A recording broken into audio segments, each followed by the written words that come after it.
O meu nome é Noah Harper, tenho 34 anos e sou advogada de contratos a viver em Lisboa.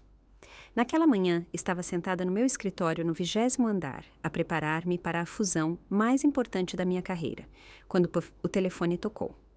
Era o Tiago, o meu marido, e também proprietário de uma conceituada rede de hotéis. Ele disse uma única frase fria: Noah, quero o divórcio, agora. 12 anos de casamento apagados por um único telefonema. Sem motivo, sem misericórdia. Apenas eu, deixada para trás, com as mãos a tremer em choque, a olhar para a cidade cintilante, que de repente parecia estar a desmoronar-se. Já alguma vez recebeu uma chamada que estilhaçou toda a sua vida? Partilhe os seus pensamentos nos comentários. Dê um like e subscreva para seguir o próximo capítulo, onde eu desvendo a traição devastadora escondida por trás daquelas palavras aparentemente simples. Pousei o telefone na secretária, com as mãos ainda a tremer violentamente. O vento que assobiava através dos painéis de vidro do escritório, no 20º andar, parecia tão frio como a voz do Tiago minutos antes. As suas palavras tinham cortado o fio frágil que eu pensei que duraria uma vida inteira. Naquele momento de silêncio atordoado, as memórias arrastaram-me de volta 12 anos, para quando tudo começou. Naquela época, eu tinha 22 anos e trabalhava como empregada de mesa num pequeno café no Porto. Numa manhã de início de inverno, a porta abriu-se e o Tiago entrou. Ele usava um casaco de lã escuro, sapatos polidos, cabelo penteado de forma impecável. A confiança irradiava dele, diferente de qualquer outro cliente. Na altura, eu só sabia que ele era um jovem empresário a tentar lançar o seu primeiro hotel. Mas, para mim, o Tiago parecia vir de um mundo ao qual eu não pertencia. Lembro-me da primeira vez que ele me chamou, sorrindo enquanto perguntava: já pensou que poderia fazer algo maior do que este trabalho? Eu corei, abanei a cabeça. O Tiago acenou como se já visse em mim algo que eu mesma não tinha descoberto. Depois, tudo aconteceu rapidamente. Ele começou a visitar o café com frequência, convidou-me para jantar, falou-me do seu sonho de construir uma rede de hotéis de luxo das cidades para onde queria expandir-se. Não fui atraída pelas visões de riqueza, mas pela convicção ardente nos seus olhos. E, alguns meses depois, concordei em ir viver com ele. Foi o Tiago que me incentivou a voltar a estudar. Ele pagou as minhas propinas para que eu pudesse terminar a licenciatura e depois continuar para a faculdade de Direito. Ainda me lembro do dia em que recebi a minha carta de aceitação. O Tiago ergueu um copo de vinho e disse aos seus amigos: a minha mulher é mais inteligente do que qualquer CEO que eu já conheci. Naqueles primeiros anos, ele era realmente o marido com que qualquer rapariga sonharia. Levou-me a todo o lado, de Paris a Madrid e ao Algarve. Passávamos noites no nosso pequeno apartamento a discutir arrendamentos de terrenos, projetos de hotéis. Eu até o ajudei a rever cláusulas menores nos seus primeiros contratos. O Tiago ria-se muitas vezes, passava o braço pelo meu ombro e dizia: sem ti, eu nunca conseguiria acompanhar aqueles advogados. Eu acreditava que o nosso amor e as nossas carreiras cresceriam sempre juntos, assim, mas talvez eu fosse ingênua.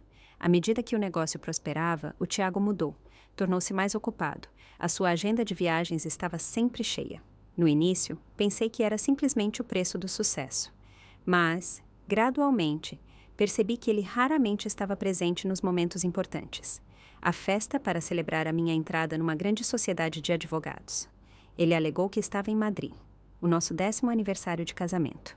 Uma mensagem de texto: desculpa, projeto urgente no Algarve. Tentei convencer-me de que era apenas uma fase estressante nos negócios, mas depois os sinais estranhos começaram a aparecer. Uma vez, ao passar pelo escritório, no nosso apartamento de luxo na Avenida da Liberdade, apanhei-o a fechar o portátil bruscamente no segundo em que entrei. Perguntei: em que estás a trabalhar? Ele forçou um riso. Apenas e-mails de trabalho. Nada com que te devas preocupar. Aquela resposta curta, o olhar desviado, plantou uma fenda dentro de mim. Depois, notei transações invulgares na nossa conta conjunta. Transferências de dezenas de milhares de euros para contas de que eu nunca tinha ouvido falar. Quando perguntei, ele exaltou-se. Estás a duvidar de mim? Preciso de movimentar capital rapidamente. Não tens de te preocupar, mas eu era advogada de contratos. Eu sabia a diferença entre fluxo de caixa e sinais de alerta. O fosso entre nós continuava a crescer. O espaçoso apartamento em Lisboa tornou-se frio. Sentávamos-nos à mesma mesa de jantar, mas já não tínhamos palavras. Olhava nos seus olhos e sentia que estava a encarar um estranho. Uma noite, tentei reaproximar-nos. Lembraste de quando planeamos o primeiro hotel? Costumavas dizer que tudo era nosso. E agora? O Tiago nem sequer levantou o olhar, respondendo secamente. As pessoas mudam, Noah. As palavras sufocaram-me. Sim, eu tinha mudado de uma empregada de mesa para uma advogada com uma carreira própria. Mas seria isso uma desculpa para o meu marido se afastar? A partir daí, as peças do puzzle acumularam-se. Mensagens de texto apagadas, recibos de hotel no centro de Lisboa, apesar de a nossa casa ficar a 15 minutos de distância. Um rasto de um perfume que não era o meu, persistente nos seus fatos. Eu tinha ignorado estes sinais por demasiado tempo, relutante em acreditar que o casamento ao qual dediquei a minha juventude poderia desmoronar-se por causa de um segredo sujo. E depois, naquela manhã, a sua chamada fria foi o corte final que acabou com todas as pretensões. Fechei o meu portátil, um fogo silencioso a arder dentro de mim. Raiva, mas também clareza. Eu não podia ficar sentada à espera que o Tiago enviasse um acordo humilhante. Se ele era assim tão impiedoso, eu tinha de enfrentar a verdade, por mais cruel que fosse. Liguei para Maya Brooks, a minha assistente de confiança há 6 anos. Ela era mais do que uma colega, era como uma irmã. A sua voz soou na linha, preocupada. Noah, estás bem? Soube pela Sara no escritório. Não parecias bem. Maya, preciso da tua ajuda com uma coisa, mas tem de ser completamente discreto. Ninguém na firma pode saber. Diz a palavra, eu faço. Hesitei por um momento, depois falei abertamente. Investiga o Tiago. Tudo. A sua agenda de viagens, transações financeiras, propriedades, até contas que eu não conheço.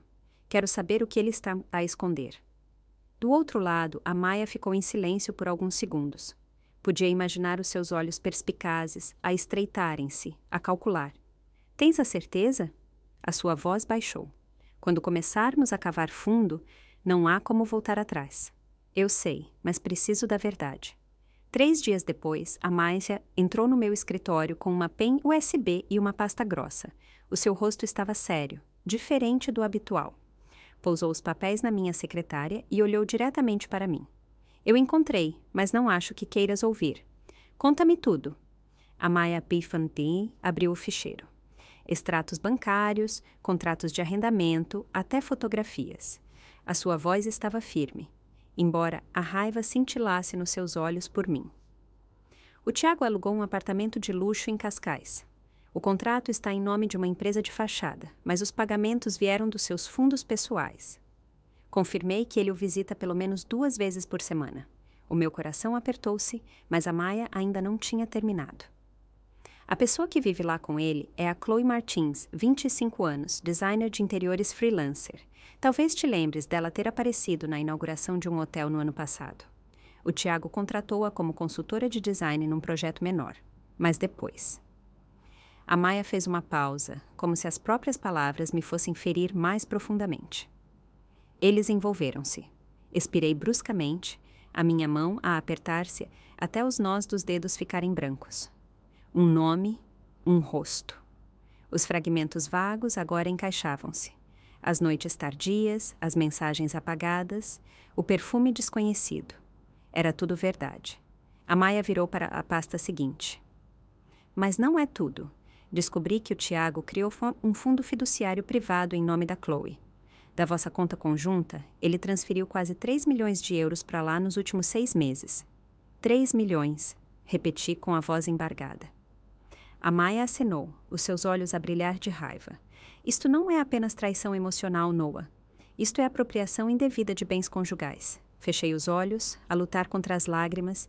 O Tiago não só me tinha traído, ele queria apagar todas as contribuições que eu fizera ao longo de 12 anos, deixando-me como se eu nunca tivesse existido. Nesse pânico, a minha mente voltou ao acordo pré-nupcial que o Tiago me obrigara a assinar na noite anterior ao nosso casamento. Eu era jovem, na altura, ingênua, sem compreender totalmente a linguagem jurídica. Ele tinha me abraçado e dito: é um procedimento para nos proteger a ambos. Assina, não é nada. Eu pensara que era uma precaução desnecessária, mas agora a memória gelou-me. Levantei-me de um salto e corri para o cofre no escritório de casa. O código ainda era a data do nosso casamento. Ele nunca o tinha mudado. E lá dentro encontrei uma pilha de papéis grossa e gasta. O acordo pré-nupcial. Coloquei-o na secretária, com as mãos a tremer enquanto virava as páginas. Termos legais secos enchiam o documento, mas depois os meus olhos fixaram-se numa cláusula. No caso de uma das partes cometer infidelidade comprovável, a outra parte terá direito a 50% de todos os ativos empresariais acumulados durante o casamento, além da sua parte dos bens conjugais. Mal podia acreditar. O próprio Tiago tinha se insistido em inserir essa cláusula. Ele temia que eu, uma rapariga de 22 anos na altura, pudesse desviar-me. Ainda me lembro do seu sorriso trocista quando disse: "És jovem. Podes arrepender-te um dia. Estou apenas a proteger-me." E agora, essa cláusula transformar-se-ia na lâmina que o derrubaria. Levantei o olhar, encontrando os olhos da Maia. Ela já tinha visto o aço nos meus. "Tens provas de infidelidade", disse a mãe Maia em voz baixa. "E tens esta cláusula. Se levarmos isto a tribunal, o Tiago pode perder metade do império hoteleiro." Exatamente. E desta vez ele vai aprender a lição que uma vez pensou ser demasiado esperto para evitar. A Maia apertou a minha mão com firmeza. "Estarei contigo até ao fim." Na tarde seguinte, enquanto tentava concentrar-me na revisão de um contrato, apareceu uma nova notificação de e-mail. Remetente: Marco Feldman, o advogado do Tiago. Abri o Exma. "Senhora Harper, o meu cliente propõe um acordo rápido para evitar problemas desnecessários para ambas as partes. Nos termos do acordo, a senhora manteria o direito de usar um apartamento em Odivelas e receberia 7.000 euros por mês durante 5 anos. Em troca, renuncia a todas as reivindicações sobre os hotéis." Ao ler aquilo, o sangue subiu-me ao rosto. 12 anos ao lado do Tiago, desde os dias em que ele não tinha nada até o momento em que o império hoteleiro se espalhou por todo o país. E agora ele achava que tudo o que eu valia era um pequeno apartamento nos arredores e uma pensão miserável. Soltei uma gargalhada amarga. O Tiago pensava que eu assinaria aquele papel assim tão facilmente. Ele tinha se esquecido de quem eu era. Naquela noite, decidi voltar ao apartamento. Por mais frio que estivesse, ainda era na minha casa, pelo menos até o tribunal dizer o contrário. Quando abri a porta, a visão cortou-me por dentro. O armário do Tiago estava vazio. Apenas alguns cabides pendurados. As fotografias emolduradas que antes ladeavam o corredor. A nossa viagem a Paris, as férias no Algarve, a nossa festa do 10º aniversário tinham desaparecido. Na prateleira da sala, a moldura de prata com a nossa foto nos Açores também não estava lá. Movi-me lentamente de sala em sala. Na cozinha, metade da coleção de vinhos tinha desaparecido. No quarto, a cama ampla estava fria. Os lençóis desarrumados como se tivessem sido arrumados à pressa.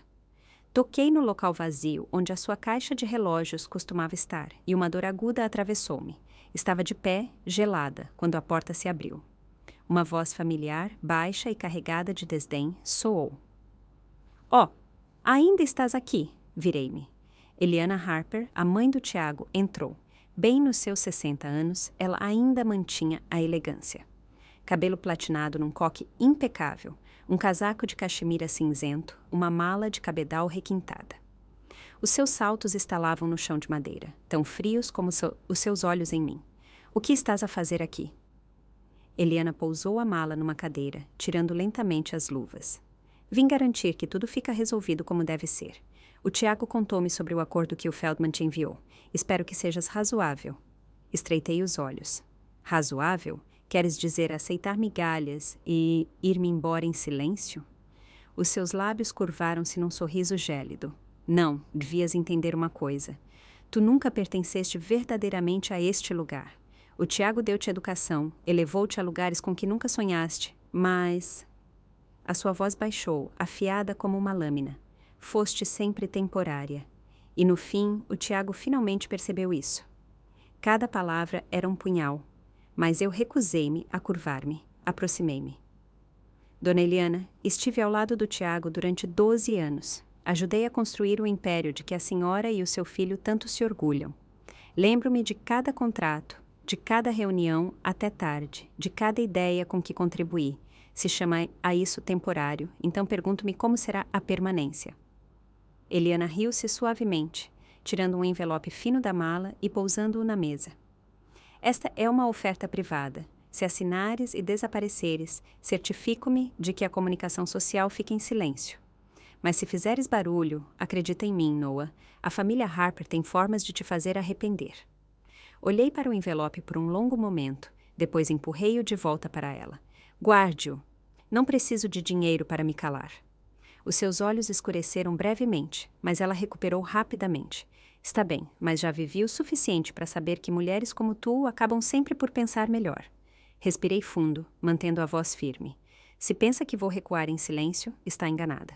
O Tiago pode ter me traído, mas não vou permitir que ele, ou esta família, apague o que é meu por direito. Eliana estudou-me por mais um momento, o seu olhar uma mistura de desprezo e irritação. Depois, vestiu o casaco, pegou na mala e dirigiu-se à porta. Antes de sair, virou-se com uma última farpa. Não te iludas, Noah. A porta bateu e o apartamento pareceu oco e silencioso. Agora eu entendia. A família Harper nunca me tinha aceite. Eles queriam me apagada da sua imagem perfeita. Entrei no escritório de Vitor Alves numa tarde chuvosa, a luz dourada a refletir-se nos seus óculos prateados. O homem que uma vez me ensinara os primeiros princípios do direito olhou para cima, os seus olhos severos, mas calorosos. Noah, a sua voz profunda e firme. Ele pensa que és um cordeiro, mas tu estás a segurar a faca mais afiada. Coloquei a pasta grossa na sua secretária. As minhas mãos tremiam ligeiramente, não de medo, mas pelo peso da verdade naquelas páginas. O Tiago fez-me assinar este acordo pré-nupcial, não fez? Vitor ajustou os óculos, a folhear. Eu assenti. Ele nunca confiou em ti. É por isso que ele adicionou pessoalmente a cláusula de infidelidade. E agora? Ele olhou para cima, um leve sorriso nos lábios. Essa cláusula vai enterrá-lo. Fechei os olhos, a recordar o sorriso do Tiago, enquanto me colocava a aliança de casamento no dedo. Naquela altura, pensei que era amor. Agora, era apenas uma transação.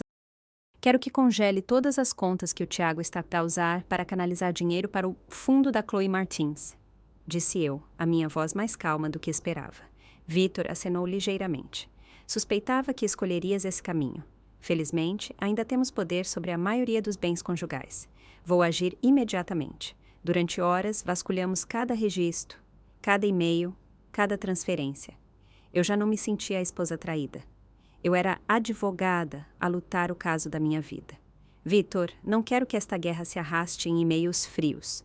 Quero olhar o Tiago nos olhos para que ele veja que já não sou a mesma Noah. Então, vamos tratar disso. Um confronto direto. No escritório do Feldman, sem intermediários, sem desvios. Um fogo estranho surgiu dentro de mim. Não dor, mas força. Na manhã seguinte, passei horas no meu apartamento temporário a remexer em caixas velhas. Numa pasta azul clara, encontrei o acordo pré-nupcial original, a minha assinatura trêmula de há 12 anos, quando ainda era uma empregada de mesa ingênua, e a do Tiago, confiante, ao lado. Tracei a linha que ele tinha adicionado. Em caso de infidelidade, o cônjuge não infrator receberá 50% de todos os bens conjugais e empresariais. Uma cláusula fria, mas agora o meu maior conforto. Obrigada por nunca teres confiado em mim, Tiago. Naquela noite, o Vitor ligou, a sua voz firme. A reunião está marcada, daqui a 3 dias, às 10 horas da manhã. Escritório do Feldman. Estás pronta? Do lado de fora da janela, onde a chuva na casa ainda caía levemente, a cidade brilhava com as luzes da noite. Não espelho, a mulher que me olhava de volta já não estava abandonada, mas era uma guerreira firme. Estou pronta, respondi. Vitor sorriu levemente. Então prepara-te, Noah. Isto já não é sobre sentimentos. Isto é lei e a lei está do teu lado.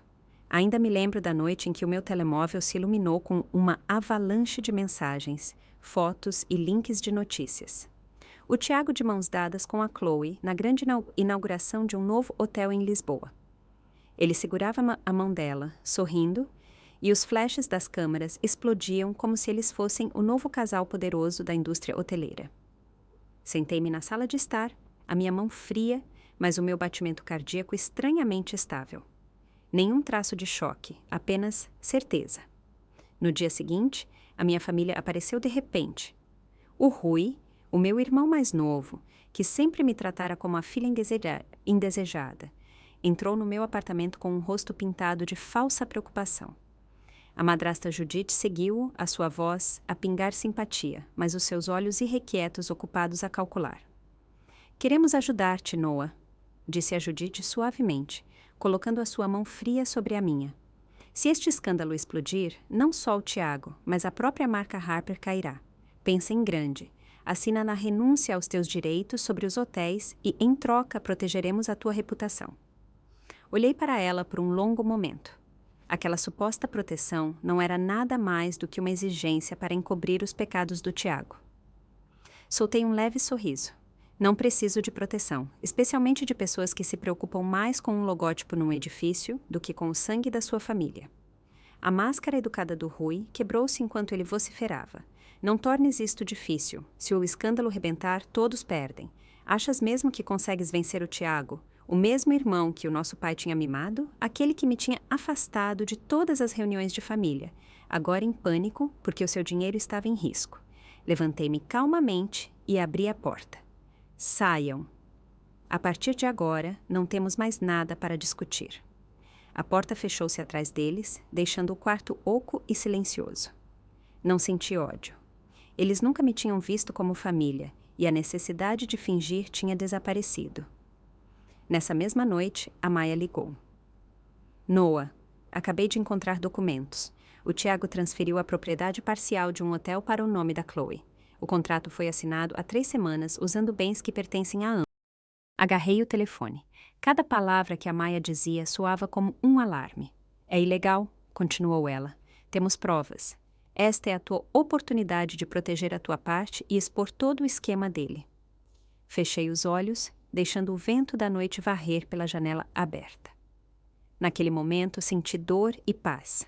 O Tiago podia trair o amor, podia exibir a Chloe numa fantasia cintilante, mas nunca poderia apagar a verdade escrita a preto e branco.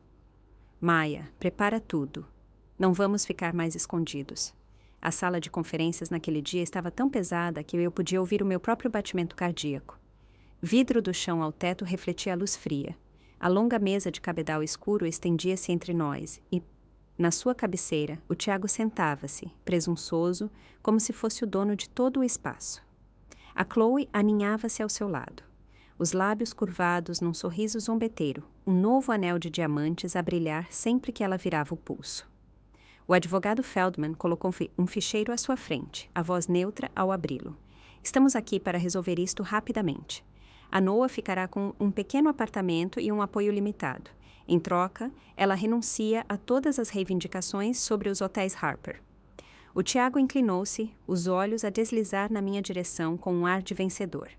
É a solução mais civilizada.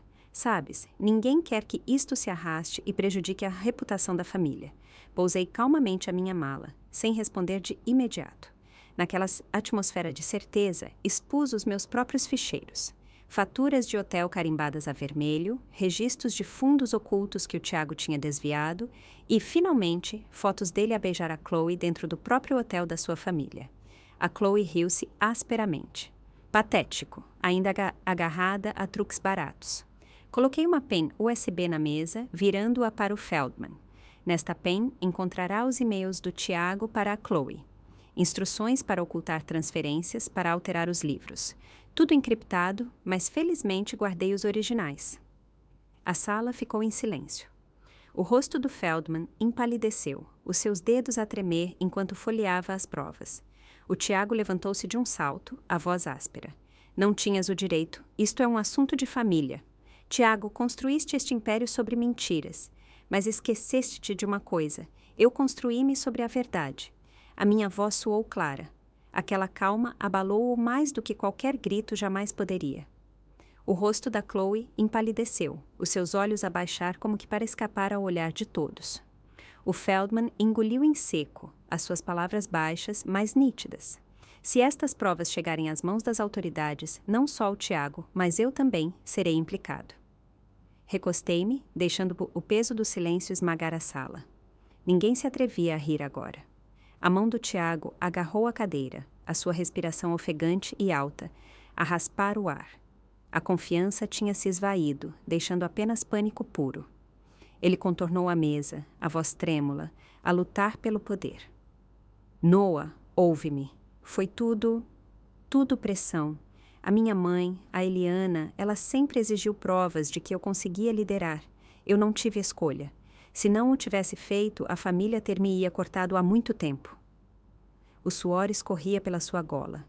O Tiago, outrora a imagem da força, era agora um homem desesperado, a procurar desculpas.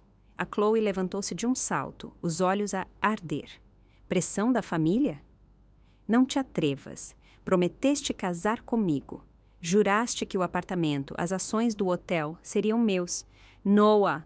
Na frente dela, fazes de minha amante agarrada a migalhas. O seu punho bateu na mesa. Copos de água a tremer, gotículas a espalharem-se pelos ficheiros. Feldman estremeceu. O Tiago agarrou-lhe o braço a murmurar baixo. Cala-te, não é a altura. Não é a altura? A Chloe libertou-se, a voz afiada como vidro. E todas as noites na cama do hotel, não era a altura? Cada palavra desfez a sua ilusão cuidadosamente construída. O Tiago virou-se para mim, o rosto fraturado. Noah, tu sabes que eu já te amei. Eu errei, mas foi pela empresa, pelo nome. Eu desisto da Chloe, desisto de tudo. Dá-me uma oportunidade. Podemos falar em privado, longe disto. Mas eu estava calma, como se a tempestade já tivesse passado. Tiago, não preciso que desistas de ninguém e não preciso de acordos de bastidores. Não estou aqui por vingança, estou aqui por justiça, por mim. A sala ficou imóvel. A Chloe tremia, mas não disse nada. O Feldman fechou o ficheiro, os lábios cerrados. Coloquei a minha mão sobre o acordo pré-nupcial. Os mesmos papéis que antes foram tratados como uma piada. Agora eram a linha que eu escolhera para mim. Vou cumprir a cláusula. Nem mais, nem menos. Não quero que isto se arraste e não quero tirar mais do que é justo. O acordo era claro.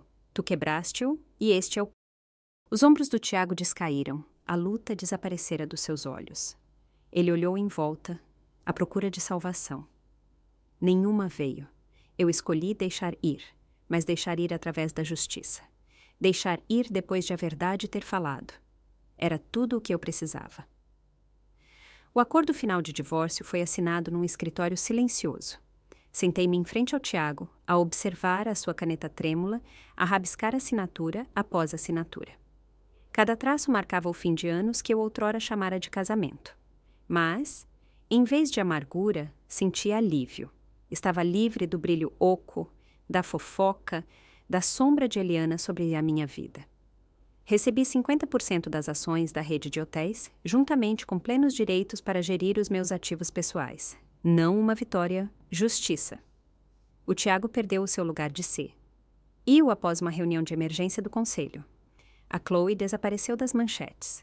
Não mais fotos de paparazzi ou sussurros online. A Eliana, que outrora desfilava por todas as salas de reuniões como se o mundo se curvasse.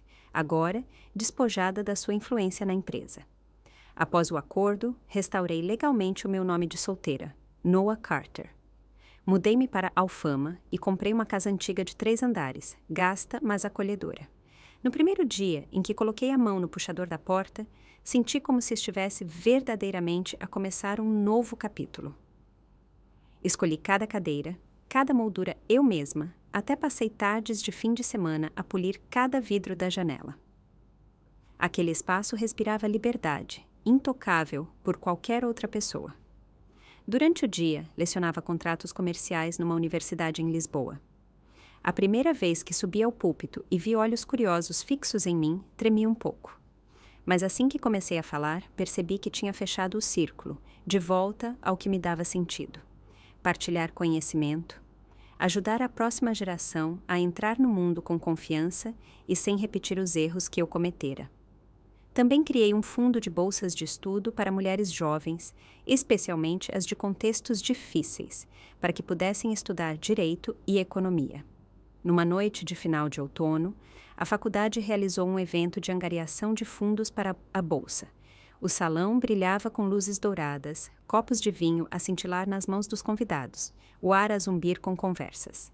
Eu usava um vestido azul marinho simples, mais confiante do que nunca ao subir ao palco para falar.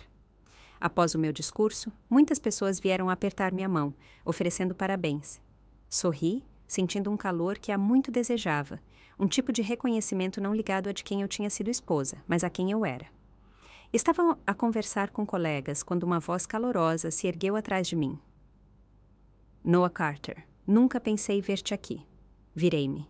Diante de mim estava Adriano Costa, um antigo colega da Universidade de Lisboa.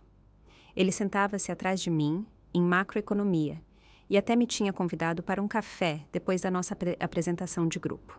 Tinham passado 15 anos, mas o seu sorriso estava inalterado, genuíno, calmo e desarmantemente. Adriano? Ri, incapaz de esconder a minha surpresa. Meu Deus, já passaram anos. O que estás a fazer aqui? Ele ergueu o copo, encolhendo os ombros levemente. Sou um dos patrocinadores esta noite. A minha empresa investe em energias renováveis e sustentáveis. Quando ouvi falar da bolsa, achei que valia a pena apoiar. Nunca esperei ver-te aqui. Algo se agitou em mim, como se o destino tivesse arranjado silenciosamente este encontro, numa altura em que ambos tínhamos enfrentado tempestades suficientes para entender o valor da paz. Encontramos um canto mais sossegado para conversar. O Adriano falou-me sobre sair de Lisboa, trabalhar para um fundo de investimento em São Francisco e depois regressar para fundar a sua própria empresa. Falou sobre os projetos que estava a financiar, parques eólicos offshore, sistemas solares para escolas rurais. A sua voz era profunda. Os seus olhos iluminavam-se sempre que falava de um futuro mais verde. Com ele, eu não sentia a necessidade de provar nada. E tu? Perguntou o Adriano lentamente. Li uma vez que fazias parte da família Harper, mas não parecia ser o teu lugar. Sorri suavemente, a saborear o meu vinho. Tens razão, eu saí. Agora dou aulas e angario fundos para raparigas como eu já fui. Raparigas sem ninguém a apoiá-las. Ele acenou, sorrindo gentilmente. Essa é a Noah de que me lembro. Sempre acreditar que podia fazer algo maior do que ela mesma. As suas palavras atingiram-me. Há tanto tempo que ninguém me via daquela forma. Não como a esposa do Tiago, não como a nora da Eliana, mas simplesmente como Noah Carter. A noite terminou e eu saí com o Adriano. O frio do inverno tocou-me o rosto, Lisboa a cintilar com luzes intermináveis. Paramos nos degraus antes de nos separarmos. Ele hesitou. Talvez pudéssemos tomar um café em breve. Como da primeira vez na faculdade. Acho que devíamos. Naquele momento, percebi que a vida estava a abrir um novo caminho. Não barulhento, não forçado, mas simplesmente uma oportunidade de recomeçar com alguém que me via por quem eu era, não por com quem eu tinha sido casada. Naquela noite, o salão brilhava como uma luz dourada e quente, mas o meu coração batia mais rápido do que em qualquer tribunal que eu já tivesse enfrentado. Fiquei em silêncio nos bastidores, os dedos entrelaçados, para acalmar a respiração. Quando o apresentador chamou o meu nome, aplausos estrondosos ecoaram. Subi ao palco, o holofote a cegar-me, e nesse momento vi rostos a olhar para mim com fé e admiração. O prêmio Mulheres na Advocacia era mais do que um troféu nas minhas mãos. Para mim, era prova de que os anos de colapso, traição e de me sentir inútil tinham levado a este momento. Inclinei a cabeça em agradecimento, deixei as emoções subirem e falei. Houve uma chamada telefônica, uma vez, que acabou com o meu casamento. Mas hoje percebi que essa mesma chamada me devolveu a mim mesma. O salão ficou em silêncio por um instante, depois explodiu em aplausos como um trovão. Vi o Adriano perto da primeira fila, os seus olhos a brilhar com um orgulho que não precisava de palavras. E nas sombras do fundo, avistei uma figura familiar. O homem arrogante que ele fora tinha desaparecido, deixando apenas uma casca vazia, a cabeça baixa, os olhos vazios ao perceber que tudo lhe tinha escapado. Não senti triunfo. Estranhamente, apenas paz. Um capítulo tinha se fechado. Um novo abria-se. Após a cerimônia, saí, deixando o vento frio de Lisboa passar pelo meu cabelo. A cidade ao amanhecer tinha a sua própria beleza. buzinas distantes, o aroma de café a vir de um café de esquina, a luz da manhã a refletir-se nas torres de vidro. Parei, respirei fundo e senti a diferença dentro de mim. O Adriano seguiu-me, a sua mão a tocar suavemente no meu ombro. Conseguiste, Noah. Muitas mulheres seguirão o caminho que abriste. Inclinei a cabeça, sorrindo. Não o sorriso forçado do passado, mas uma calma verdadeira. Nos olhos do Adriano, vi não só admiração, mas algo mais profundo. Uma ligação que tínhamos perdido há muito tempo, agora inesperadamente reacendida. Olhei para o céu que clareava, a pensar em tudo o que tinha passado. O casamento desfeito, as discussões, os dias em que pensei que nunca mais me levantaria. E agora estava aqui, numa rua familiar de Lisboa, a segurar um prêmio ao lado de um velho amigo que poderia tornar-se parte da minha nova jornada. Sussurrei, como que a lembrar-me a mim mesma. Cheguei a casa. E continuei a andar, misturando-me na azáfama da manhã, a começar um capítulo que sabia que seria escrito com verdade, com força e com um coração que tinha aprendido a curar-se. Às vezes, a vida força-nos a passar por perdas amargas para revelar o que é mais precioso, nós mesmos. Para mim, a chamada que parecia um fim tornou-se o início de uma nova jornada, uma jornada de liberdade, justiça e fé no verdadeiro valor. O que farias se te deparasses com a escolha de te agarrares a uma relação decadente ou de saíres corajosamente para te encontrares novamente? Escolherias o perdão ou deixarias ir para começar de novo? Partilha os teus pensamentos nos comentários. A tua história pode inspirar outra pessoa. E se quiseres continuar a ouvir histórias sinceras sobre família, amor e as reviravoltas da vida, não te esqueças de subscrever para não perderes as novas jornadas que te